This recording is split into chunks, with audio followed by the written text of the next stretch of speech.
Yep.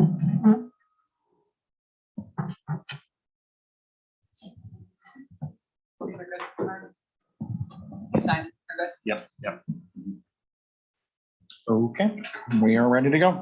We're live. Good evening. Today is Wednesday, November 16th, 2022 at 5:30 p.m. We are in the Brecksville-Robbie Heights Education Center, 6638 Mill Road, Brecksville. This is a meeting of the Board of Education in public for the purpose of conducting the school district's business and is not to be considered a public community meeting. There is time for public participation during the meeting as an indicated agenda item. Prior to the regular meeting, the board will meet. Well, we're not meeting an executive session prior. We're going to meet an executive session at the tail end, so we'll skip over that. A work session will begin at 5:30 prior to the regular meeting. This meeting will be live streamed via YouTube and will also be recorded for later viewing. Please consider subscribing to our YouTube channel where all recordings are posted. Item B, please stand and join me for the Pledge of Allegiance. I pledge allegiance to the flag of the United States of America and to the republic for which it stands, one nation, under God, indivisible, with liberty and justice for all. Item 1C, roll call. Mrs. Kramer? Yes. Mrs. Kwiatkowski? Yes. Mrs. Mack? Yes. Mrs. Wigman? Yes. Mr. Dosen? Yes. So as mentioned, item 2A is a policy review. We're going to be doing a policy review followed by a permanent improvement. Just as a refresher for everyone, we had a series of committees that were divided into superintendent and board committees. We had much discussion over the course of a number of meetings, and we transitioned our board meetings into superintendent committees, our board committees into superintendent committees. And we talked about then tethering that topic onto a board meeting. And that's what this is this evening. The front end of this meeting before our regular agenda is a work session. We'll be talking about policy and then permanent improvement. There is an additional note that we received from legal, which basically said the guidance that we had received is that the way that these superintendent committees are structured, the entire board can sit in on it, but only the two board members who are part of that committee are allowed to participate. So the other board members are just passive observers. So for the policy review, Kathleen and Tish are the two board members. So they will be conversing with Joel and Craig. And then when we get to permanent improvement, Ellen and myself will be the voices of that discussion as the other three observe. So with that, I'm going to turn it over to the policy review committee, and the rest of the three of us will eat our dinner. Okay. I would like to introduce Pat Corbett, who is joining us via Zoom to help us walk through policy. Pat attends all of our policy meetings to kind of give us a better understanding of some of the policies that are either new or policies that are currently being revised and the reasons for the revision. So Pat, I'm going to turn it over to you. Thank you. It's a pleasure to be with you this evening. Also good to see several of you earlier this week at the Capitol Conference in Columbus.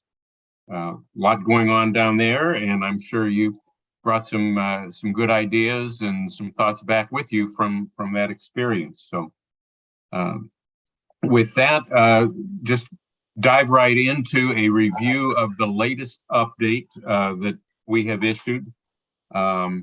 This went out in August and includes some of the changes to statute that were made by the Ohio legislature prior to June 30. This particular update includes 8 legal alerts, which simply provide you with some background information about education issues, some of which are reflected in this policy update. Others are just informational items that may guide your implementation and some of your conversations and thinking moving forward. We also provided a sample resolution that you may choose to use with regard to the employment of substitute teachers and the options that you have available to you with regard to qualifications for licensure for those substitutes. Included in this update packet are 22 suggested policy revisions and 15 revisions to administrative guidelines. Not all of which you will have a need to take or be interested. We can kind of walk through those, and I can point out that some were targeted more toward career centers or to other organizations that don't necessarily reflect your policies and the requirements of statute that are upon your district. 4 of the policies in here deal with statutory changes to the possession of weapons, either by school staff, members of the public, or with regard to students. And the key piece there are 2 pieces of legislation, House Bill 99 and Senate Bill 215, that impact these policies. And it simply affords you the option to consider arming school staff, which some districts have been very much interested in doing, and the kind of training that is required if you choose to select that option. In reviewing the work that you've already done to policy, it does not appear that that is of interest to you. So much of what is contained in those policy templates, the revisions that we've offered, you won't need to be concerned with regard to notification of the public and the specifications of training for armed school staff. I did make note that in your policies dealing with employees as well as with regard to the general public, you have afforded the option to active duty military to possess weapons on school property, although they need to be locked in vehicles in the parking area. That language that you have included really is district-specific language. It is tighter and more restrictive than state statute addresses with regard to concealed carry and who may and who may not possess a weapon on school property, albeit secured and locked in a vehicle and not being carried into the school building or school facility. Can you turn your mic on so you can hear you? Pat, hold on. I have a question. Mhm. And I guess I'm saying this to our administration, not to anyone else, but I don't remember that part. I think Mrs. Kwiatkowski doesn't either, where they're allowed to have it on school premises and locked in the car. Yes, they are. It used to be that an individual who possessed a concealed carry license could do so. Recently in Senate Bill 215, signed by the governor in the spring, they expanded that to not necessarily just concealed carry, but an authorized person. And we defined what that authorized person was in accordance with state statute in the revision that we submitted to you.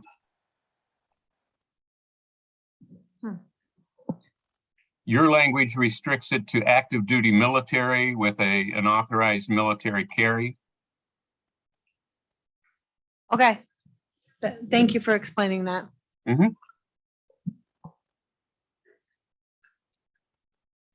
If we can move on then, the next one in the packet, if we go straight by the numbers, is 2220, adoption of courses of study. Actually, you did consider revisions to that policy.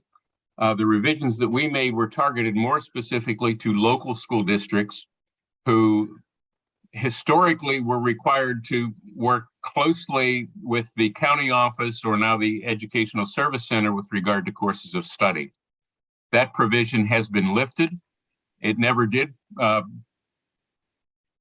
prevail upon city school districts, although you are certainly free to work with the ESC in the development of courses of study. The bottom line is programs of study taught in the district must be ones that are approved by the board. And that's what your current policy speaks to. I know that you included some revisions to that, being more descriptive about what a course of study should include. you're compliant with the law as it currently reads. Policy 2280, preschool program. The revisions that we suggested to you correspond with changes made in June of 2022 by the State Board of Education with regard to certain definitions, certain flexibilities, and certain ratios that should be reflected in your preschool programming, both for students with disabilities as well as for their peers. And much of the detail also is included in the 2 administrative guidelines that we submitted with revisions. We would suggest that you take those from the documents that I was able to review. It appears as though you have included those for consideration. Moving to policy 2413, career advising. This is a policy that you're required to have. In fact, you're required to review it every 2 years. If you make changes to that policy, they must be submitted to the Ohio Department of Education. Senate Bill 135 added certain requirements just recently regarding access and financing of higher education opportunities for students. We have added those and suggest that they be considered for adoption. If adopted, those revisions must be submitted to the Ohio Department of Education. 2 policies in there, 2430 and 2431. A good opportunity to simply review those and make sure that your practice and your implementation reflects the requirements of both policy and law. Ohio High School Athletic Association also has significant involvement in the 2431 policy, interscholastic athletics. The one piece that we offered for your consideration had to do with Senate Bill 181, which prohibits rules limiting religious apparel for participants of either interscholastic athletics or extracurricular activities. We included that. You do not have to include that in policy, but since it's the law, it must be part of your implementation. You are prohibited from promulgating rules that would restrict specific religious apparel, unless there is a health or safety risk that is there. And even then, reasonable accommodations must be made. So whether you choose to include that in policy or not is your choice.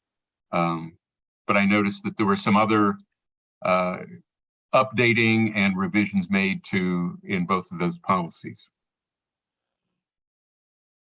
Policy 3120.08, employment of personnel for co-curricular and extracurricular activities. This was somewhat confusing for many of our clients and school districts. We issued this in response to what was intended to be clarifying guidance issued by the Ohio Department of Education. There are certain restrictions and requirements for coaches and club advisors. The law specifically, in many cases, does require a pupil activities permit, which involves a certain amount of training, specifically with regard to first aid, concussion protocol, and CPR. And we feel those are very important trainings and skills that coaches and advisors should have. In the case of a teacher who is an advisor, in many cases, they are not required to have that pupil activities permit because much of that training is part and parcel of the training that you provide to them on an ongoing basis and training that they originally receive as a part of the licensure process. However, if that teacher is coaching an interscholastic athletic or is advising an activity that entails a significant amount of physical activity, or if there are health and safety issues, in those cases, they must then have the pupil activity permit.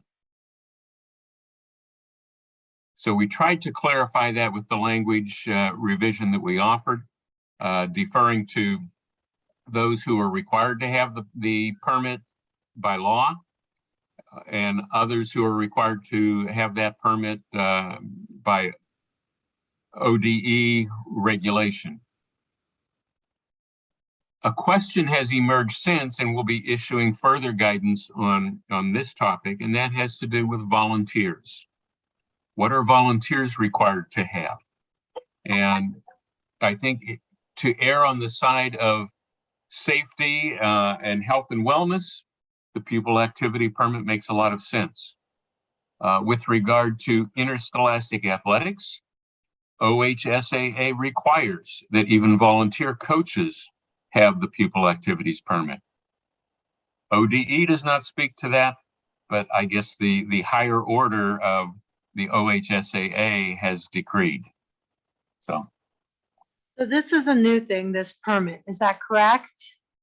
no, the permit has been around for some time. In fact, it has been expanded. A couple of years ago, it emerged as an issue because ODE was having significant problems in processing the applications. So typically beginning in August, prior to the start of the school year, you had your fall sports coaches who had been recruited and were getting ready to start. They had to submit all of their qualifications and complete their trainings, submit that documentation to the department, and then the department would get around to issuing the permit. This became an issue upon audit when the auditor of state made it very clear that Craig is not able to pay those coaches until they have been issued that permit.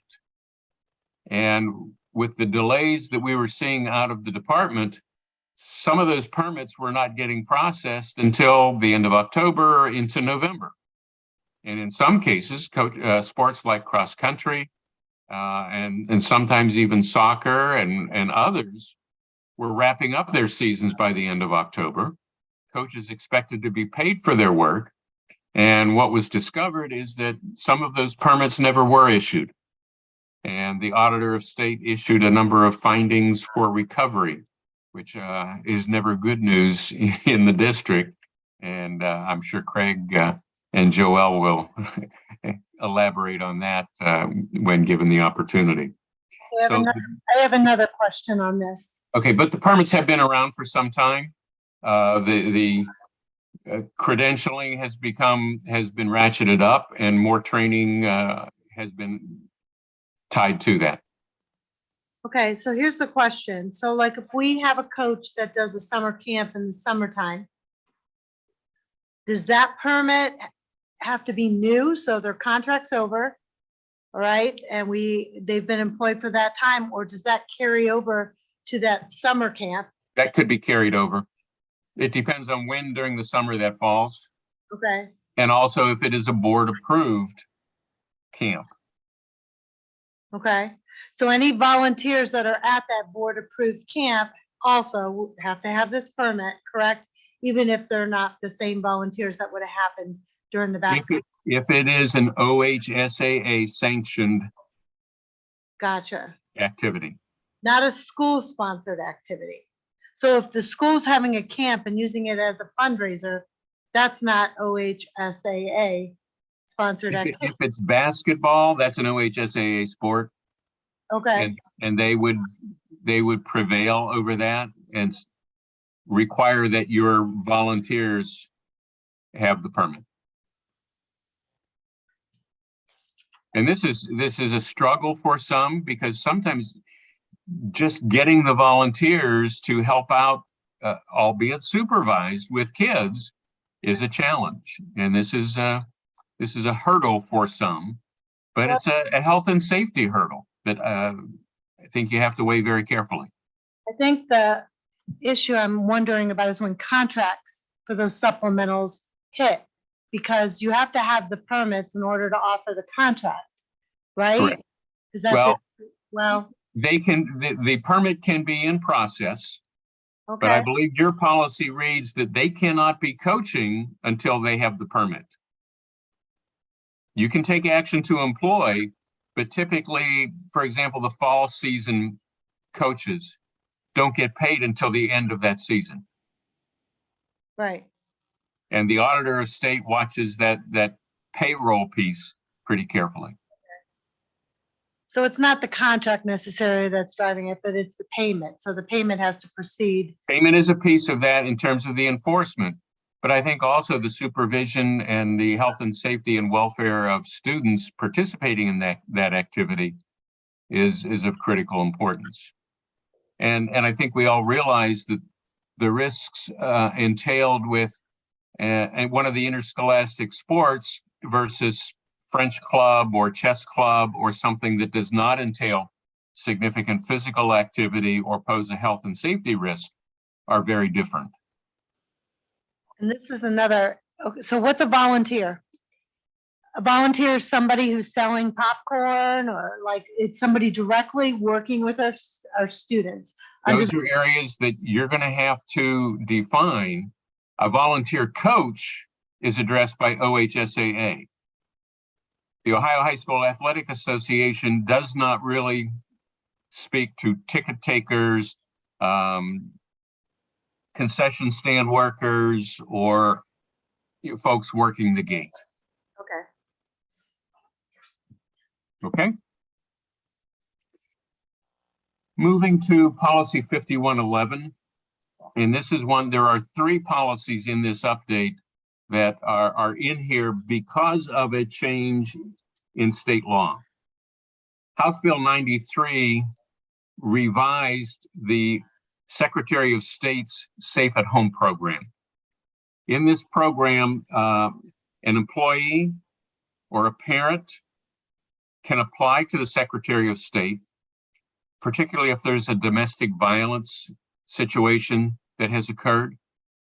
And in such a case, with the proper documentation, not through the district, but through the Secretary of State's office, a permit is issued that requires that you maintain their home address as confidential information. It does not get included as directory information. It is not made available to the other parent or perhaps the person who has been a subject of a court order. There was a lot of paperwork involved in the original issuance of this program some 5 years ago. That has been modified by House Bill 93, and now the Secretary of State will simply issue an authorization card. When presented with that card, the district is required to maintain confidentiality around that home address and home directory information, so to speak. So we've included that both in the student piece, policy 5111, and also in policy 8320 personnel files and 8330 student records. The next 2, I think we can take together, policy 5335 and policy 5336. Both of these deal with healthcare for students. One is care for students with chronic health conditions. The other is care of students with diabetes. Realizing that a lot of work was being done by the department on healthcare situations, including mental health, overall student wellness, dyslexia, and I know that there is some seizure, epilepsy and seizure disorder work going on as well. We wanted to take a look at our student healthcare policies and be sure that we were up to date and consistent throughout that collection. Here are 2 that we updated, largely because of many of the training requirements and training protocols that are available for staff, and also because the healthcare provider definition has been expanded, and many of our policies earlier referred to the student's attending physician, and now it's the student's healthcare provider which embraces physician's assistant, nurse practitioner, in some cases, a registered nurse, and others who have been certified as healthcare providers. It governs their ability to prescribe medications and to participate in some of the treatments involved. So that language has been updated. We also did some correction of pronoun designations and offer those for your consideration. Policy 5460.01 deals with diploma deferral, which may be a practice that you engage in. Students enrolled in special education programs may choose to stay in transitional activities at the school and cannot then be issued a diploma if they remain in enrollment. However, many districts enable them to participate in the commencement ceremonies, and they are not yet issued a diploma. This policy deals with that. It's not one that you currently have in your collection, but it's one that you may want to consider. And the revision that we made to the policy zeroes in on those progress being made in those transitional activities and defers to the judgment of the IEP team, which includes the parents as well as school staff. Policy 6550, travel payment and reimbursement relocation costs. This is not one that you have to have. Your current policy 6550 is certainly adequate. It reflects the changes in federal regulations with regard to grant payments and disbursements. This was included at the request of some clients because an auditor in Northwest Ohio was insistent that the districts he was auditing have a policy that prohibited the payment of reimbursement or relocation expenses. I will tell you that absent such language in your policy, or absent that language in an employment contract or adopted by specific board resolution, the treasurer doesn't have the authority to issue such a payment. That would be a finding for recovery. So specific policy language prohibiting something would not be necessary because you would have to have language enabling that to occur.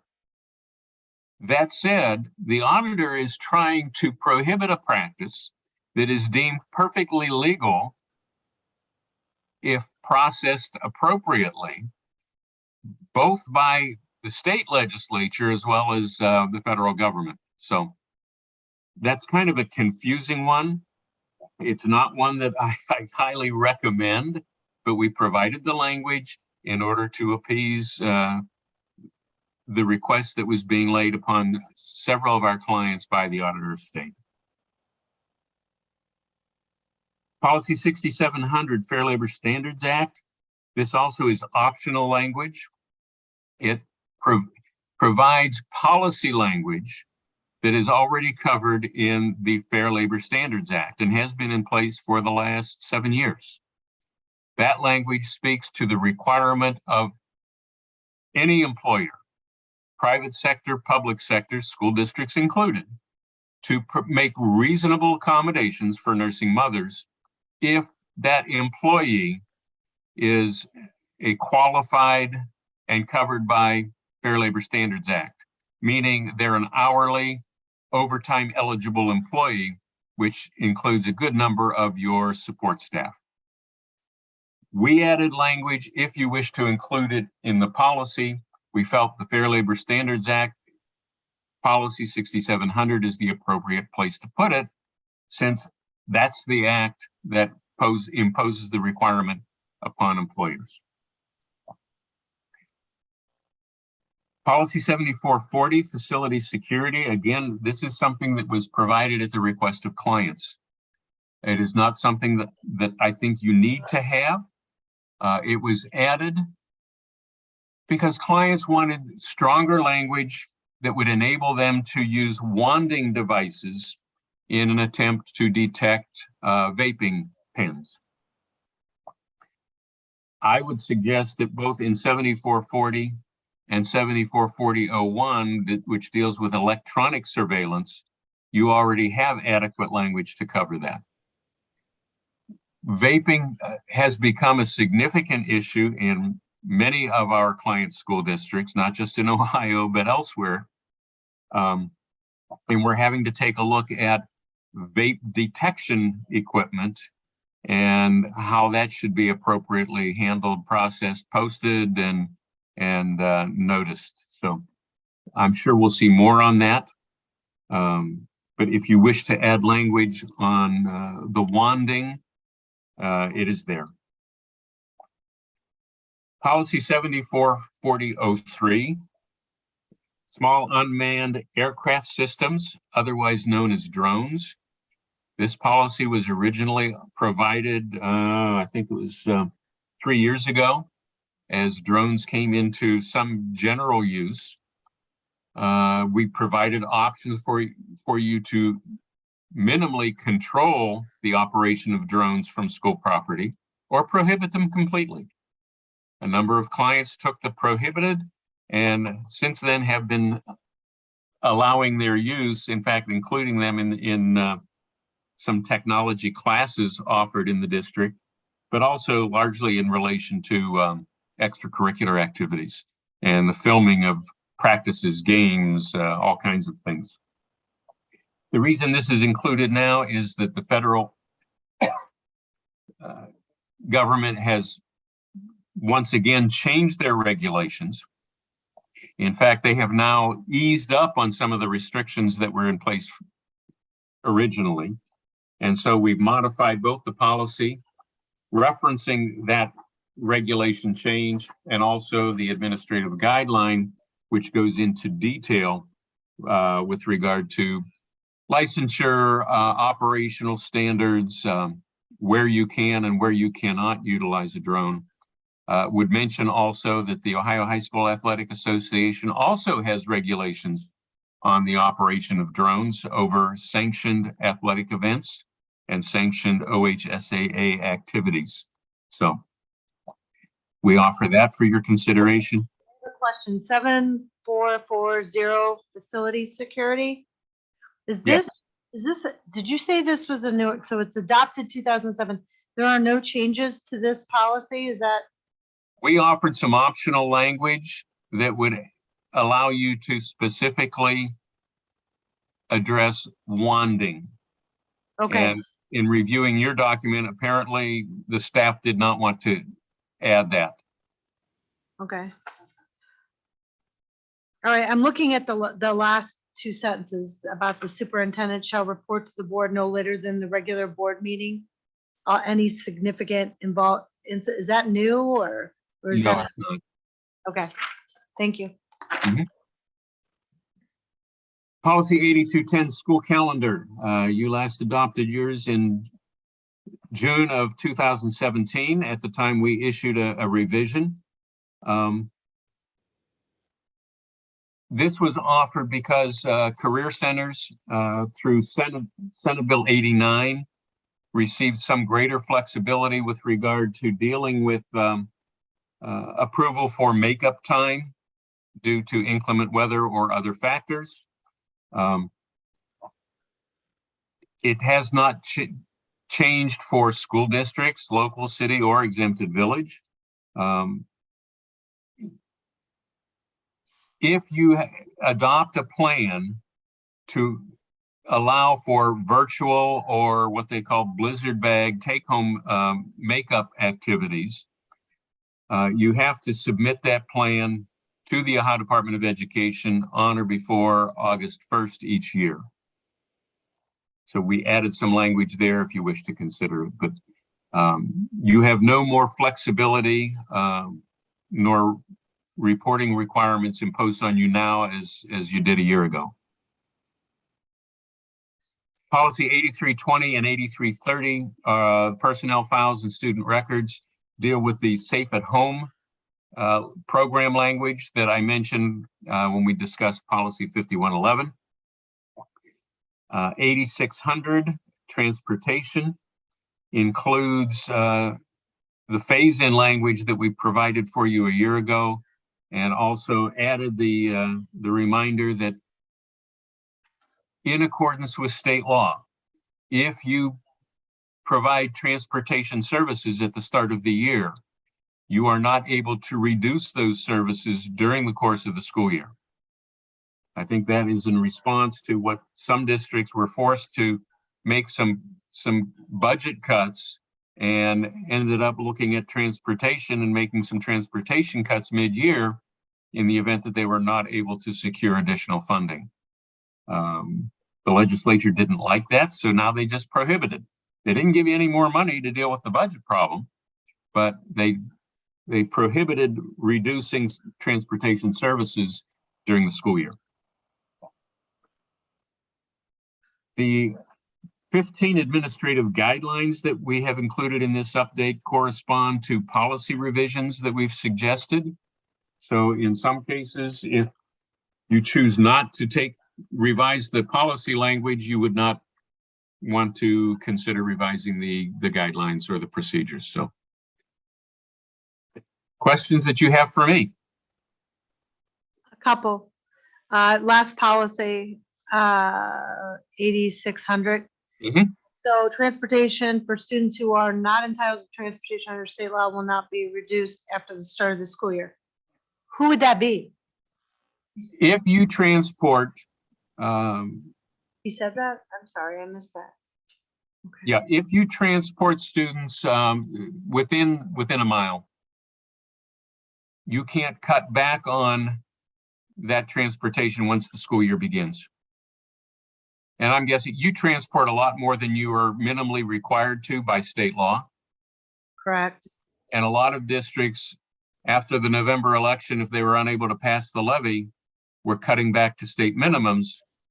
And the legislature has now said you can't do that. So this includes everybody we transport, correct? Yes. Public schools, okay. Yep. Language in that particular policy also deals in some detail with payment in lieu of transportation procedures, notification timelines, as well as the transportation service that you provide for non-publics and charters.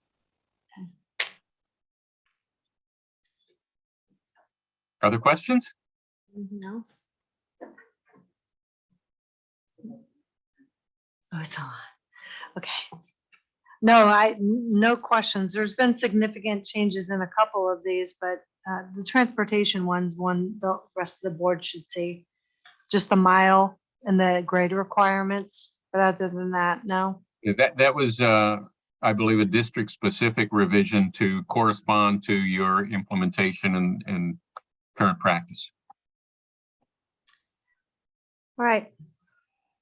I don't think I have any questions.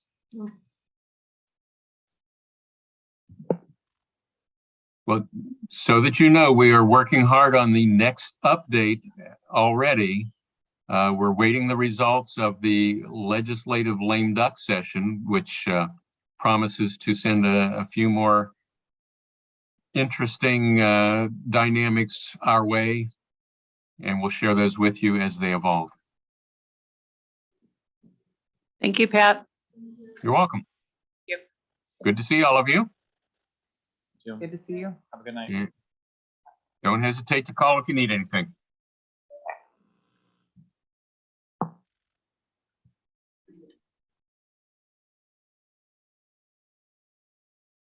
Does that wrap up policy, or is there anything else on policy? Unless you guys have any questions. Okay. Okay, so we are going to move on to item 2B, which is permanent improvement, also referred to as PI.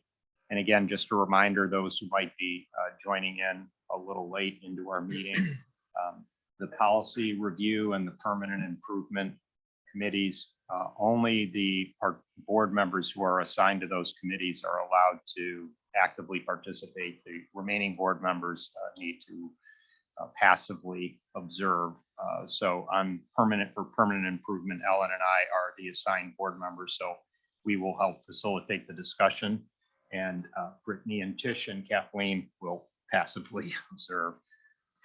And should any items come out that need further board discussion and any type of voting or direction, you know, we'll push that into a regular board meeting as an agenda item. Okay, so I'll turn it over to Greg, Joelle. I know you have a PowerPoint for us. Joelle to said start it. she will do all of it. She did. So, I mean, just since I've been here in the short time, even before I got here, there's been a focus on roofing.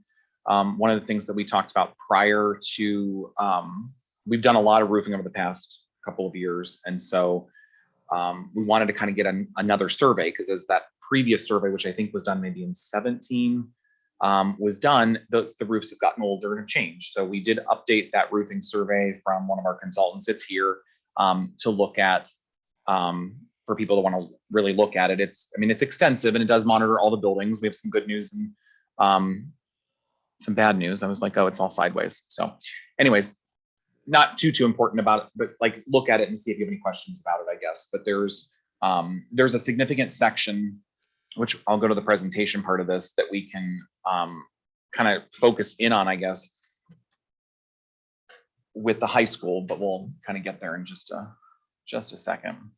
But let me just throw a little bit of commentary out because since I've been on the board an extended period of time, I'm familiar with prior roofing analyses and reports that we had received, and earlier on my tenure on the board, we had received roofing analysis that said like we need to spend like $20 million on our roofs. I mean, it was just crazy. So, and I'm not being dismissive of the analysis, but you know, there's levels of quality on your roofing, you know, and as we've experienced, you can almost always patch problem areas. Not that you want to do that indefinitely forever. Eventually, you do get to that point where you have to replace sections of roof. But I'm just bringing that out because if for anybody who dials in and pulls up that report and sees it, it's like, well, it looks like, wow, because there's millions of dollars of roofing. Mm-hmm. But, you know, when roofing is graded as fair or poor, you know, that doesn't mean we have buckets all over our campus catching leaks. And there are, when we do address repairs as they're needed, is that a fair statement? We do not have, doing a double check, we do not have buckets throughout our building catching leaks. Josh, I mean, maybe occasionally. We have occasional buckets, but we don't have, no. Is there any area of the roof that is, you know, completely, or we've got, you know, hundreds of buckets underneath? No, not at the current time. And I guess to add context, and we will talk about roofs in more detail, but in part of the roofing, aside from, there's a large section at the high school, which we'll talk about, that is a shingle part of that roof. There probably are not other alternatives for that section, which is why it's kind of called out on a higher priority piece of this. Whereas the rest of the roofing, in addition to the survey, in having conversations with Josh, there are other products, there's more technology that's coming out that we might be wanting to explore that can actually kind of maybe get us a 20 to 25 year roof life that is a third of the cost. And so we're going to go down that road and explore that outside of the shingled part, because it really won't affect that section. And so to your point, yes, and what we're looking at is basically the rip and replace. We're replacing the roof according to that survey, which is why it's such a high cost. That's a little bit overwhelming. So for sure. And is that the reason why it looks like there's nothing planned for 2023? Because you guys want to explore some other options. So this would be pushed off until 2024. And part of that, yes, part of it for planning. But we also wanted to make sure, this survey just got turned in not too long ago.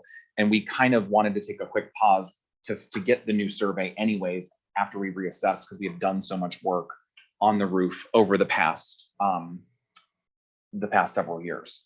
So we had kind of planned to take a small reprieve, to now investigate other alternatives that Josh is exploring, as well as in addition to kind of saving for that large section that we need to look at the high school. okay. Because it's extensive, and you kind of want to do the whole, if you can, you want to do the whole thing at once because it's so big.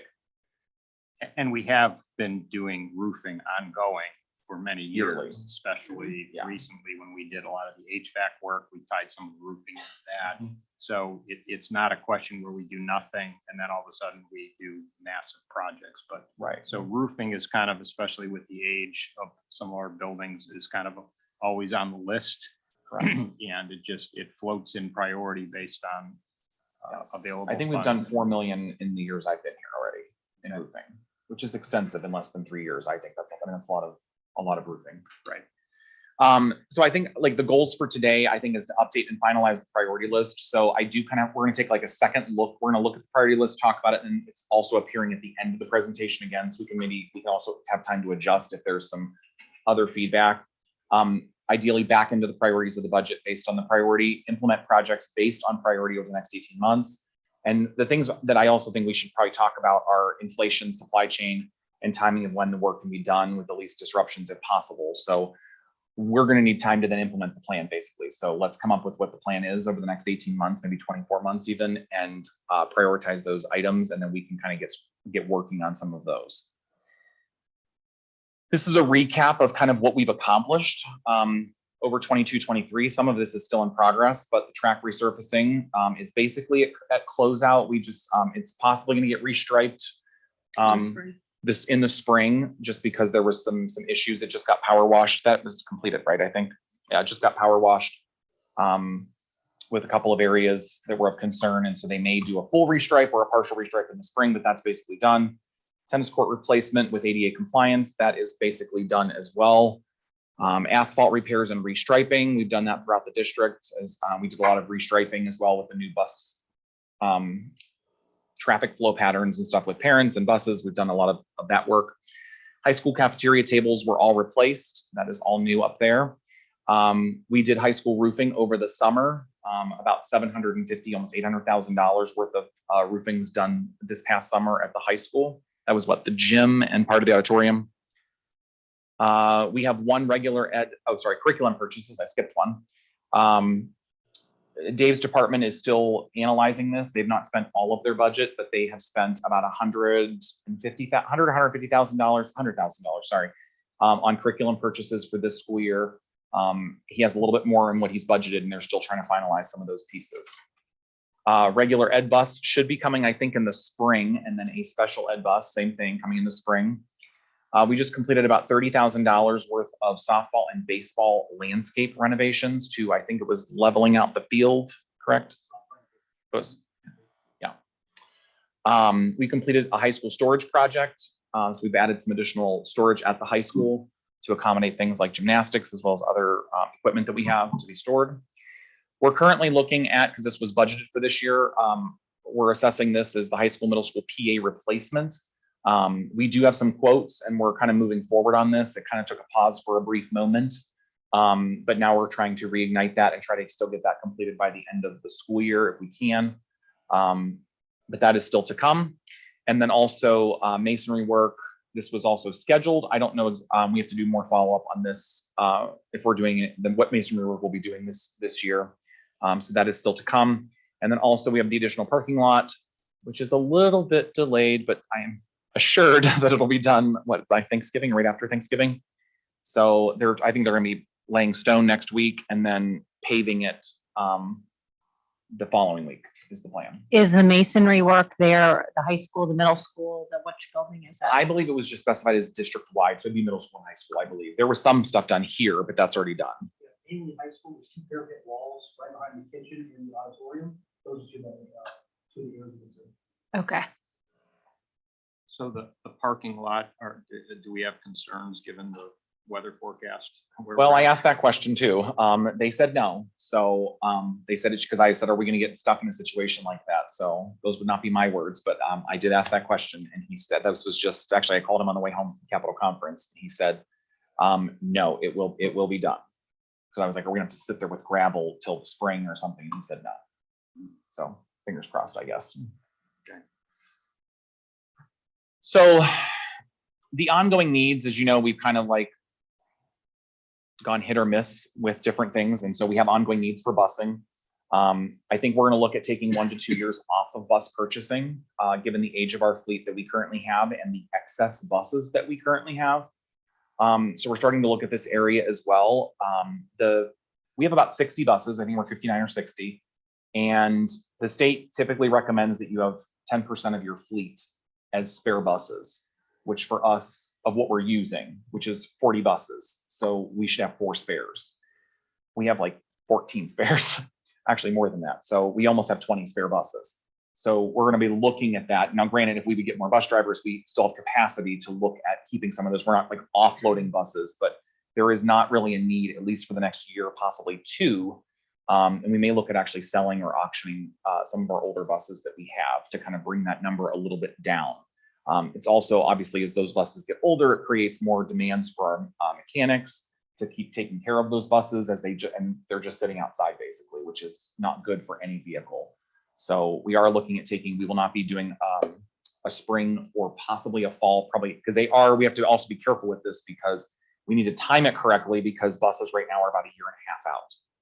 So when we ordered that last 2 buses that we did, which was over 1 year ago, we're hopefully still expecting them this spring to be delivered on time. So we'll be taking probably 1 year off of cycle to then go back in, which will then put us almost 2 years without getting a bus on purchase. So how did we end up with such a large excess? Is this basically the driver shortage? Like, because we're talking about quite a significant, or did we have more efficiencies in our routing? I think it's a combination of 2 things. One is that, I mean, prior to me getting here, there was a very large bus purchase to try to prepare for a much larger fleet. And I don't know, you could probably speak to that more in terms of how that planning went into it. But I believe the original planning was that we were going to need somewhere between 52 and 54 buses. So when you factor that plus your spare buses, we were staffed, Right, equipped appropriately. Right. Whereas now, I mean, we're doing the 2-tiered system with 40 buses. Okay, we can make things better if we were 44, but you can make them really great, I guess, if you want to be at 50. But I don't think anyone would agree that we need 50 buses to route what we have given where we are. So we want to be able to create some room to grow if we can get bus drivers and have spare buses, but I don't think we need 60 buses. Yeah, I would say too, if you recall, like when we were on that bus purchasing, we were looking at it as how we did busing before, meaning that, we had buses that may have only had 20 kids on it, as opposed to what we're doing now with 2-tier, and we have, double, even, 60 kids on a bus. So when that project came out, or that projection to say we were going to need 12 additional buses, and we went on that purchasing for a few years to get 2 every year, it was based on how we were currently doing busing at that time, which was less capacity than what we're currently doing now.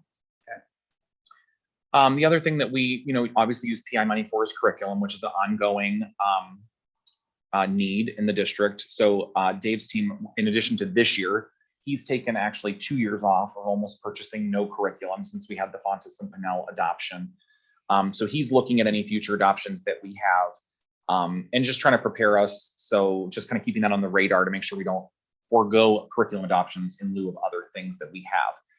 I don't know if any of them will be as expensive as Fontes and Pinnell. That was quite an endeavor that the district took on. It was we're looking at, actually with some of the grant money spent afterwards outside of PI, we're looking at close to $750,000, almost $1 million in Fontes and Pinnell materials and permanent, and I guess I should say, and professional development.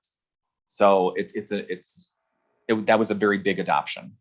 And then again, roofing, keeping that on the forefront, that again will be taken off this summer, but we will need to resume that in 2024. So the other thing to kind of set the stage for what we're looking at is that we're at a time where typically this is an easy thing to plan for, right? We typically have about $1.8 million that comes in on a PI levy that's funded by the taxpayers. And so that's where your limitation is. That's what you can budget for. But we do have, and that's why this is more of like setting some goals, is that we have this one-time influx of cash that is potentially coming in, some of which will be coming in, and then one that may or may not, I guess, at this point. But the sale of Chippewa is estimated at $1.2 million. We have the estimated remainder of what should be left after the elementary school is completely closed out. The good news is that we've done a lot out of that fund already, but at the same time we are continuing to, as they technically don't bill us, which is a good thing right now because we are starting to get back into a better environment for interest earnings. That money that's sitting there is continuing to earn interest. So like last month, we got $25,000 almost in interest on the remaining funds. So I'm estimating when that project is closed out that we'll have about $1.9 million that's left that could be used for other improvements per the bond. And then we would have the potential sale of Highland if we would end up selling it around the land value at $730,000, which is a total of about $5.6 million. So it's kind of a unique influx of cash that we have. And that's why I wanted to kind of set that stage before so we can set those priorities as we move into what our priorities are, because we still do have a lot. And this is not a complete list.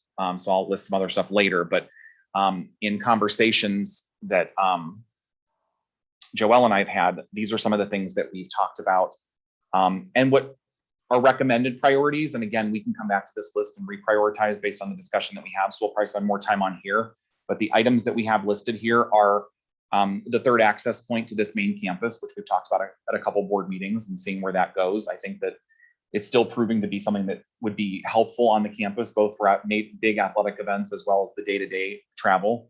The middle school auditorium renovation. We do have some great fundraisers out there that have done their share of this. And so we want to look at the middle school auditorium renovation, the high school roofing, which is the large shingled section that I talked about a little bit earlier. Asphalt repair, we're getting the asphalt in certain areas is getting worse and worse. So we need to look at some large investments in asphalt. Yes. Which, Craig, when you say asphalt, can you be a little bit more descriptive about what you're referring to exactly? So some of the roadways and access points into the campus we're kind of beyond some areas probably of patching where we need to actually mill and replace some of those sections. Specifically, like the road that runs in between the baseball and softball field that runs down here along the board office is really, really bad and needs to be completely removed and then repaved. It's one of the areas, but we're referring to this whole campus area. absolutely. Okay. This area. The other thing, and this kind of took a back seat, is now that the elementary school does have all interactive flat panel devices, this is more of the technology front of desires from our principals at the middle school and high school. These are some approximations of what it would cost for each of those buildings to look at getting interactive flat panels for those and getting rid of the smart boards and replacing them with these devices. And then as the kids would then go up from the elementary school, the priority why middle school is above that is because we want to do the middle school first so that the kids would have a seamless transition into the flat panel devices. We've also started with the elementary school, like all of the teachers got their new laptops, and so we would get on a cycle of teacher laptop replacement. So those are listed there. And then there's a high school flooring project to look at the different flooring that is at the high school, which has a significant number of different types of flooring that is currently at the high school, which we can achieve some efficiencies actually with cleaning and things like that with addressing some of those concerns. And then on this sheet, and before we go back, so that's a total of $6.8 million, which obviously exceeds our total budget that we would have from that influx. And again, some of this will get delayed. This does talk about the roofing survey that I kind of talked about in the beginning. But here's also some of the stuff that is still out there. So we have some projects that are going to be reassessed that we've talked about in the past, like high school, middle school generators, middle school window replacement, LED retrofitting to save energy costs, but there's upfront costs for middle school, high school, and the Board of Ed. High school plastic water line replacement and some ADA upgrades. And then there's a whole list of kind of deferred items that have still been kind of mentioned somewhere here and there in the past and have kind of fallen down on the priority list, but they're still there and they're still deferred. And again, some of these could get moved or whatever based on the discussion that we have tonight. So I guess do you have anything else to add? No, you did a nice job. Oh, okay, thanks. If you guys have anything else, like feedback, questions. Yeah, do you want to go first, Mark? Do you want? You can go ahead. I have a few questions about the access. I have a number of questions, but that access point to the main campus, it has one thing about doing that. Is there a way, do we know, sitting here today, to do that without messing up the cross-country course? There's a way to do it without messing up the cross-country course. Yes, there were two options that were designed, one on the backside of this building and then one connecting through this access road over here. Okay. This one Um, was more expensive just this because it requires way more grading of the land to get it, because that's a pretty significant slope to get down that hill. So that was the more expensive option of the two. And it's less, I mean, like kind of like less direct. Mhm. Is there, like, would part of that $800,000 that is part of the PowerPoint, would that include a way to put that in with, having the least impact on possible future athletic fields over here? I mean, I'm just wondering if, are we necessarily thinking big picture by just slapping an access road in without maybe considering, like, what could we do with some of this land in the future? So when we had Ryan come out and look at the design to put that access back there, we knew that it would impact the cross-country course, but we also took the coach out there and said, here's kind of what it would look like. And it's not going to impact the whole thing. There might be an area where the path has to cross over the asphalt, or whatever material we put down there, but nothing that's going to greatly impact it. And the drive would run kind of along the back tree line there. So it's not going to go like right in the center of like the Hilton property that, you wouldn't still have a significant piece of land that if you wanted to look at a future field or practice field, as we discussed a couple of times, you would still have the ability to do that. Okay. Well, if I could dovetail on, because for this same topic. So, the one concern I have with that third access point is from a timing standpoint of understanding if that's really what we need to do to help alleviate some of the traffic and challenges that we're having. So, when we go back to the last spring, we're trying to finish off the new elementary school. We're trying to figure out all of our new bus routing and traffic flow. We're trying to figure out the ins and outs of traffic flow on our main campus here with the middle school and the high school. And then because we reconfigured our bus drop off and pickup, it was brought to the board about we should do an additional parking lot because we're consuming some of the parking spaces from the new bus traffic. So, and the hope was, let's try to get that done in the summer. So we kind of fast tracked that, which costs more money to fast track it, and unfortunately now it's still not done, and it is what it is. I mean, there's challenges that come about with delays and whatnot, but also we're managing through it as best we can. Do we understand what the impact is going to be yet when that parking lot is done? Because that should alleviate, I would assume, have more people driving, maybe less bus traffic. Like the idea was that was supposed to help with our broader picture. Like, do we understand what the net impact of that is going to be on our traffic flow challenges on our main campus? So I don't think the parking lot was ever going to alleviate the problem we're having out on Mill Road, right? Because the cars they still only have 2 points of entry to come in and out. So the traffic backup that, people are experiencing on Mill Road is actually turning into that board office drive. So if there was a way to have half those cars turn before they even got up to the board office drive, the thought would be spreading out cars more on Mill Road. It's not going to impact the traffic there. The city, Broadview Heights and Brexville partnered together to do a traffic study on Mill Road to address some crosswalk issues at some points that are closer to the border. But that traffic study, I think I saw in an article most recently, will be done in January. So it would be interesting to see what that traffic study says before we would pull the trigger to do any type of third entryway out. Let's see what that report says. And, if this is a way to accommodate some of that. We've also commissioned or started the process to request a traffic light here, which I think would help too, because we can't always depend on a police officer being at that intersection. If they get called out in the morning or something more significant is going on, they can't always be there to manage traffic. But I think people are also getting used to it. So the parking lot, the cars are still coming in that one entry point, regardless of where they're parking. So they're either going to turn left and go to the one parking lot, or they're going to go straight up the hill and go to the other parking lot. So I don't know if that would change the dynamic of what we're seeing out on Mill Road. Okay. I guess, while I know there's pain points with our traffic flow, it's also a very expensive project $800,000 to put a third access point in, much like the parking lot, which originally we thought was going to be less, and then all of a sudden doubled in cost when we tried to get it in. And again, you know, things like that happen.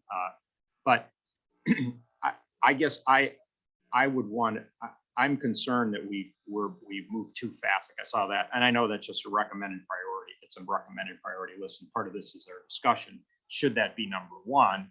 Because I'm looking at what is the traffic study going to be done? What is the impact of the new parking lot coming online? What would be the net impact of a third access point? Would that really solve all of our problems, or would it just be incremental improvement? I mean, because ultimately, you know, what we did is we decided to move to a two-tier model, and we thought we can handle it and it'll work. And we're making it work as best we can, but you still are bringing a lot of traffic onto Mill Road all at once with a combined start time. And so I guess I want to be a little more deliberative on, is that the right model? Like, will the third access point solve it? Or are we just going to quickly throw a lot of money, put another access, and still have parents complaining, saying you can't get in, can't get out, drop off traffic, can't turn left, can't, you know, all of this stuff. You know, I just want to be sure that the two-tier model for our main campus, with Mill Road being 2-lane, is a workable model. I mean, we're making it work now, but there's a lot of pain involved with it, if you know what I'm saying. So I want to be cautious that we take a look at all of our options and see what else can we do. Is this third access point absolutely going to like close this out and we're never going to get any more complaints because it's going to take care of everything? Or is it just going to be an incremental improvement, but ultimately the problems are still going to exist? We're going to need to, you know, what's the impact of the traffic light that's going to go on? I guess I'm kind of at a place where I'm not opposed to doing a third access point, but I would like a little more assurance that would show that that's going to solve the problem and the view's worth the climb. Yeah, I think it seems to make more sense to wait until that traffic study comes in and we find out about the traffic light before we commit to $800,000 on. I mean, I'm not saying it's not a good idea, but it's a lot of money to commit before we get those two, more information about those two pieces of the puzzle. Sure. What's the timeline too on that? Because obviously we thought we could get a parking lot done over the summer, and we're at Thanksgiving and the parking lot's not done. So also recognizing that if everything came back like, oh my gosh, this is it, this is the solution to all of our problems, you know, let's try to get it in this summer kind of thing. It you know, well, I don't think that area is part of it. I don't think that area is necessarily used that much in terms of whether or not it would have to be done in the summer to avoid use, right? Mm-hmm. I mean, the connecting piece of it, if it was here and going into there, would be the most disruption we would see, I guess. I would imagine. Okay. So, I mean, I think you're going to need a lot of time, anyways, though, right? Just because of the labor force and the bidding process and all that stuff, of course. But I mean, it would not have to be done by like next summer, right?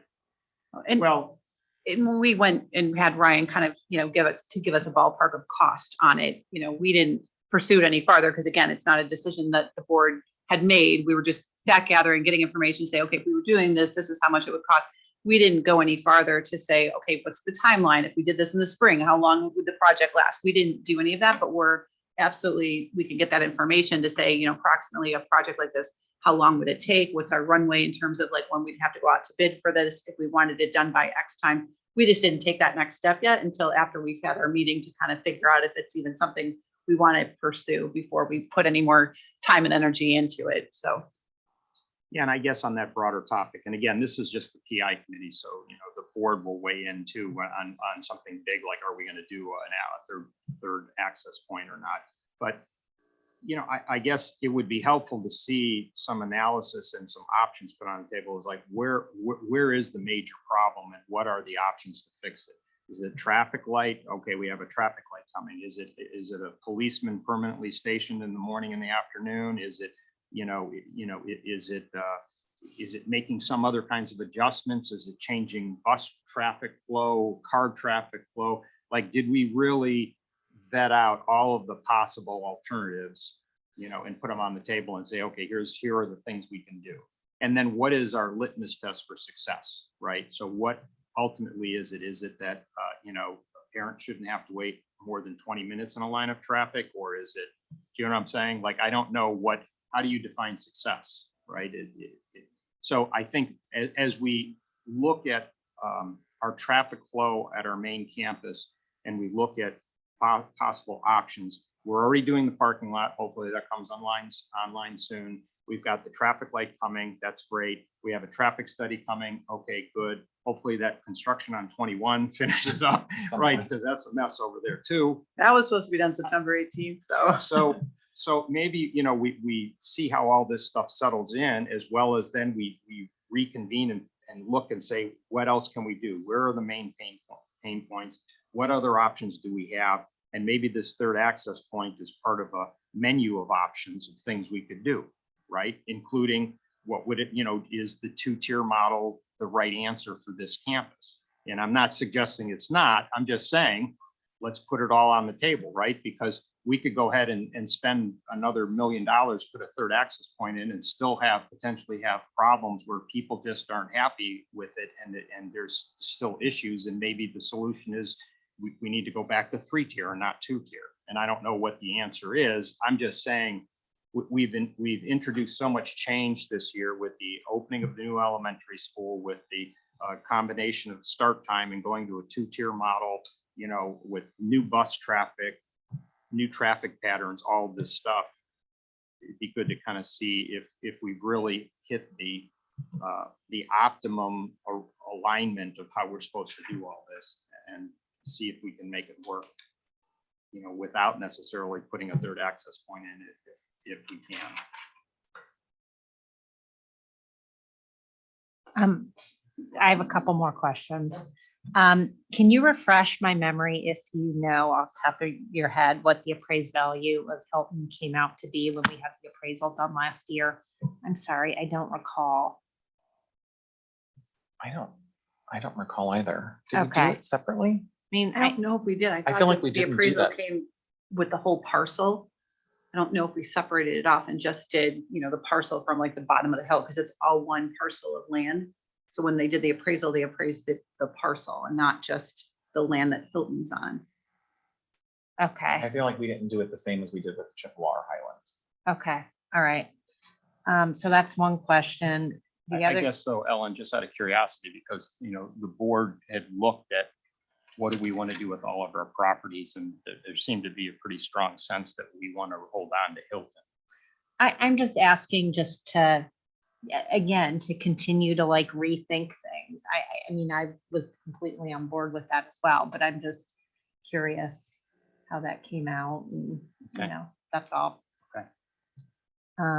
And then my other big questions are that deferred list that's at the end. I guess I'm just curious to get, can you elaborate on why some things are deferred and why some projects are being reassessed? So some of the things being reassessed, and some of that actually would still be roofing or whatever. But I think a good example would be like the high school plastic water line replacement. I think originally the idea that dollar amount was between 1.2 and 1.5 million dollars. And I think, correct me if I'm wrong, I think from what last I heard on that was that we maybe didn't need to replace all of it, and that there are just some certain areas that need to be that could be replaced to solve some of the problems that we've had, which would be far less than $1.2 million. Correct. We don't have problems with any of the plastic line up there that's about 1.5 inches or above. It's everything that's a 1/2 inch, the skinny plastic stuff, from hot water flowing through it, it gets weak and flimsy. That's where we have all of our major flooding. Is from the smaller pipe. So we can keep the large main plastic PVC, which we have no issues with, and just replace the smaller stuff that's in the bathrooms and areas where kids sometimes will, break it or what have you. So I think that would be one well spent by still the whole building. Versus the whole building. Okay. So that's an example of some of the stuff we've looked at that we may need to take a second look at before we necessarily prioritize it. And some of the prices that we had, from quotes that we got a couple of years ago, we know just based on everything has gone up in price too. So, if we're going to come to you with something, we want to make sure that we have accurate numbers. So some of those things need to be reassessed because it may not be, as Josh and Craig pointed out, as much of a project, or some of those things may be more of a project than what was originally anticipated because they've been on the list for a while and haven't been addressed. So the numbers around it aren't necessarily as accurate as they were at one point. Would now, like the middle school window replacement and the LED retrofit, like presumably those are things like it's money spent, but then we'd save money on Correct. something else. So Like is the that- LED retrofit is kind of on there because it depends on how we want to approach that, right? Because we can technically do a lease purchase on that. If we do it out of PI, we would probably just pay cash. It's about $800,000. But at the same time, you could do a lease purchase, and the money you save from your electricity could also help to start to pay back what that is. Like so it could be a general fund purchase instead of a PI fund purchase, even though it really is still a PI project. Does that make sense? Yeah. So we need to still go back and look at that project to see what's viable before we just kind of do a knee-jerk reaction and say, okay, well, we're doing it. And then could the middle school window replacement also be a lease purchase? So, in talking with Josh, actually, like, it's not that the middle school window replacement project shouldn't happen. There's some definite needs there. But what was originally placed on the list was that it was somewhere between $350,000 and $500,000. And the worst, there's sections of the building that are worse than others. And so we could look at it in smaller pieces versus saying, okay, if we don't have $500,000, we can't do it. Versus we can do this side of the building and it costs $100,000 and we can budget that in. Okay. So we're gonna go back and kind of look at some of those projects, because when you look at some of it from the top level, you're like, it's just too daunting. Like, especially outside of what we have in some of the bigger projects, you're like, we only have $1.8 million to spend. And then by the time you factor in buses or curriculum or the stuff we kind of, or technology that we spend the money on, you look at $500,000 and it's hard to make it fit. Whereas if we look at sometimes of saying, we'll do this side of the building at 100 grand, we're going to try to break that stuff down. And that's just why it's kind of in the reassessed category right now. And then are we risking any sort of ADA violations by not doing ADA upgrades? Are we okay? Well, I think we've made progress in ADA, and that's one of the things I just think that I was just talking to Joel earlier about. I think we need to start looking at our buildings, right? So the high school probably is less of an issue than the middle school, because the middle school is the oldest and things have changed. So we saw some areas identified, but it just said in the stuff we were looking through, it just said ADA. And so there was nothing specific. And so we want to go back through the buildings and look at any of that stuff that may be problematic and get that on the priority list. Most likely those will still be smaller projects, nothing like hundreds of thousands, but we can look at some of those areas and start prioritizing them in smaller doses.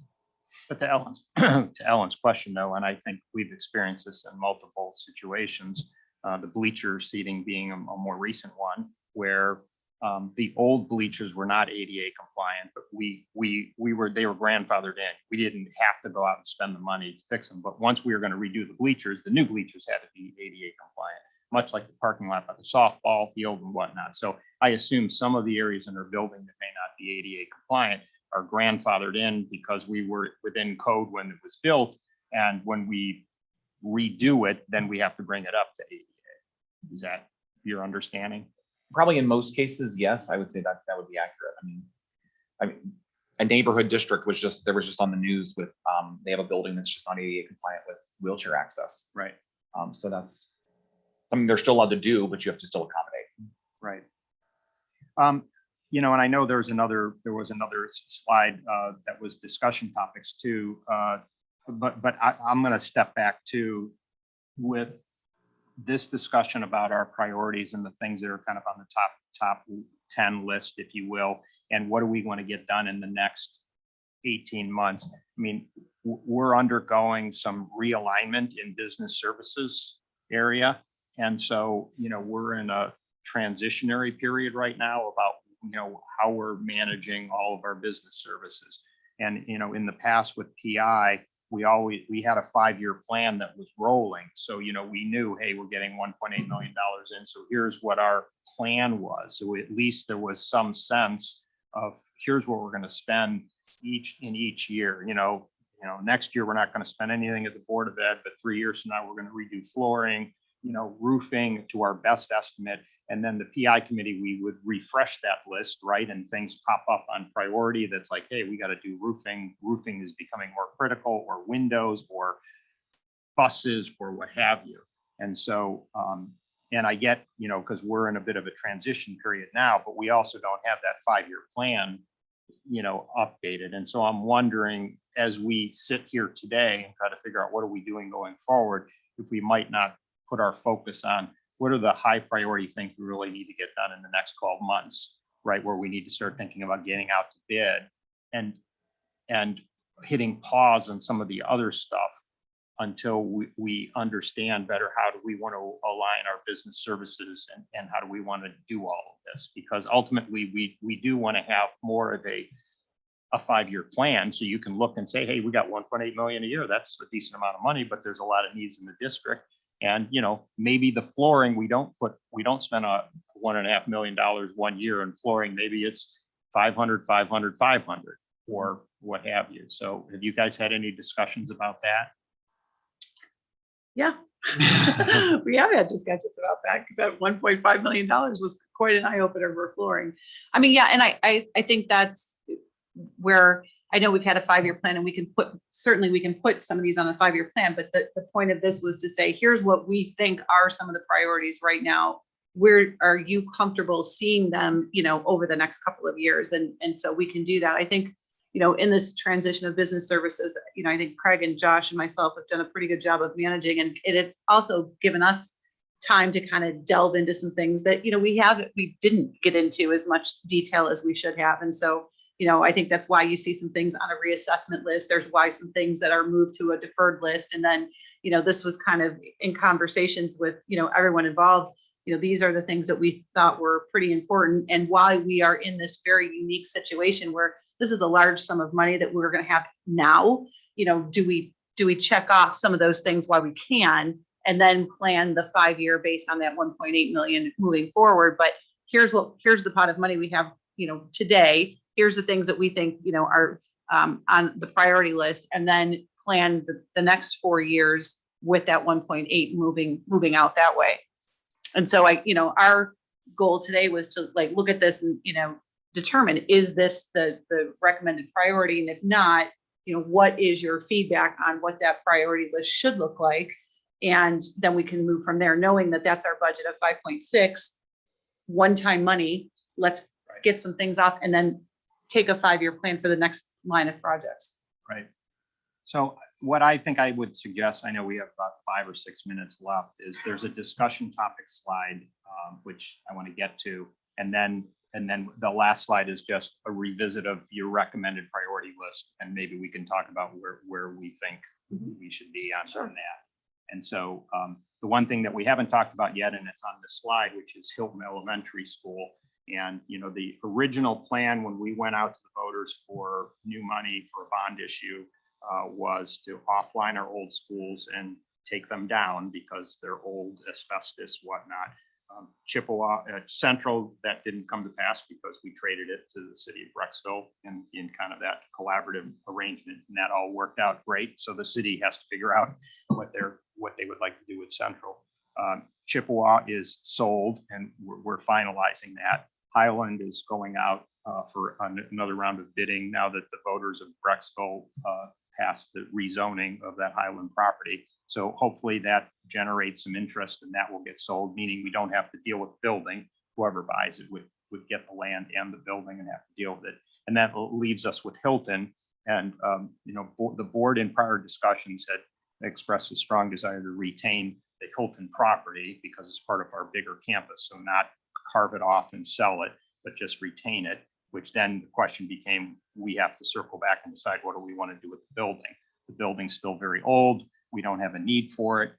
It would have to be maintained. We put less money into maintenance on Chippewa, Highland, and Hilton because we knew they were going to be offline. So So anyway, we have to circle back to it. And we talked about, following through with the original plan, which is taking it down. So we've got to figure that out.